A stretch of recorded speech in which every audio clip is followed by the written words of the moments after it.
because you're so fucking perfect. I'm still in Thailand. She's back. Yeah. Alright. It feels like the phone's not straight. Yeah, it does. Is it not? I don't know. Felt like it was. Actually perfect. Is it? Maybe the gym is sideways. Imagine. Ready? Hey guys. Oh, shut up. Oh Good start. We're back. Hey guys, this is Lauri. And this is BRYONY. And today we're going to get back to one of your questions, which was... Outline. Okay, You got it. What are our top 3 mistakes that we've made throughout our fitness journey? That's going to be a funny one. It's actually hard for us just to say 3 because, fuck, I did everything wrong. No, but I'm thinking about it and it's good because maybe beginners are watching that video and they'll be like, oh, okay, well, I'm doing this wrong. Yeah. My top one is that I used to skip upper just because I thought I'm muscle enough. That's what I used to think, yeah. Because my triceps are big. So yeah, no uppers. My training split was literally legs, abs, legs, abs, legs, abs, rest day on Sunday.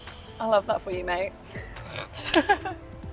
And now I'm obsessed with upper. You go through phases though, don't you? I find that. And maybe it's program related and just where you're at. I think so, yeah. What is your biggest mistake? I would say my biggest mistake to begin early on would be pretty much training every day. Overtraining. Not necessarily from a place of like punishment or anything like that, but actually because I enjoyed it, but I was just continually training hard. Like there was no rest time or like downtime or periodization throughout like my training efforts. So every session I was like balls going hard, going hard, yeah. And like I freaking loved it, but in hindsight that didn't get me the results any quicker. In fact, it actually stalled the results because I had no recovery time, and what I felt was then hard was just feeling hard because I was just under recovered. Yeah. And so there was no time to actually allow my muscles to grow. That's a good one. And all of that. Yeah, all that stuff. I would say number 2, based on what you were saying, because it's kind of related, not having any program at all. I was literally walking in the gym, doing just whatever I wanted. Whatever machine was free, I was just like, oh well. I saw one exercise like that on Instagram. I might just, just look at the video and give it a go. Yeah. So no structure, no tracking performance, no progressive overload. Like similar as you, I was always training hard. That's the thing. And that's why I felt like it's so frustrated because I felt like I was training like that for a good 2 years without seeing any results. And then you're like, I was like, what the fuck is wrong with me? Yeah. My number 2 was tracking over the weekends and taking that into account. So Monday to Friday, call your tracking, but then weekends come around, socials come around, events come up, and you're like, oh, it's all right, it's a weekend. And then you just get back into it on Monday. Yeah. But like, really, we all know that the weekends are where you probably need to pay attention the most and actually track, because 100%. That is taken into account. So it's not just Monday to Friday, it's literally Monday to Sunday. Yeah. And think about it that way. Let's say you are on a calorie deficit from Monday to Friday, you're doing great, and then on the weekend you don't track. You can completely erase the deficit that you've been working so hard Monday to Friday for. You're not getting the full picture either. So you might be like, oh, I'm doing so good. Why am I not getting all the results that I should be like getting? And then you're like, but you're missing like the full picture. Yeah, it's like there's that missing piece to the puzzle almost, and it's all about just like collecting the data. So I didn't have that. I would say my 3rd big mistake, I'll just put nutrition, and in that I would say 2 main things. First thing was the protein intake. Not conscious about my protein intake whatsoever. I was like, okay, I need to eat protein because I train. So I was having probably just like a big lunch with protein and a big dinner with protein, which overall wasn't enough, not spreading them throughout the day. And another main thing with me was hydration.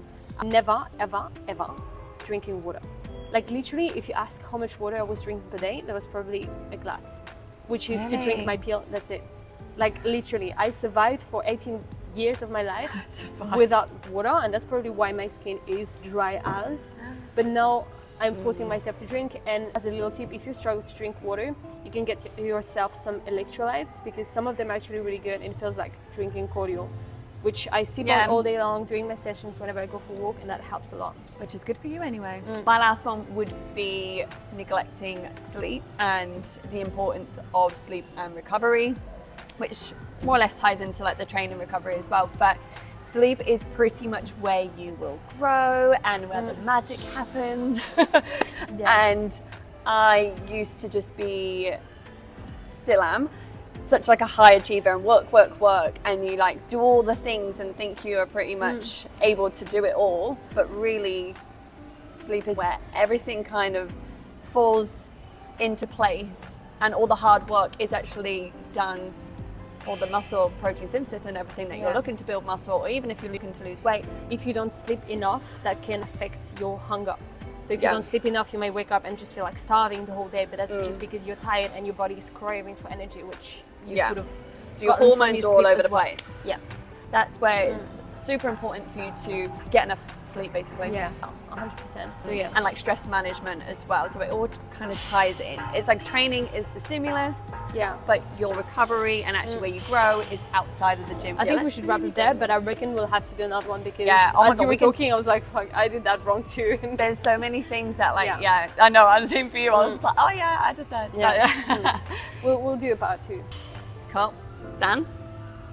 Sorry, every time. I don't know, I'm always like, hey. I think I didn't press play. If you didn't press play, I'm gonna die. I'm scared. No, it's okay. I pressed play.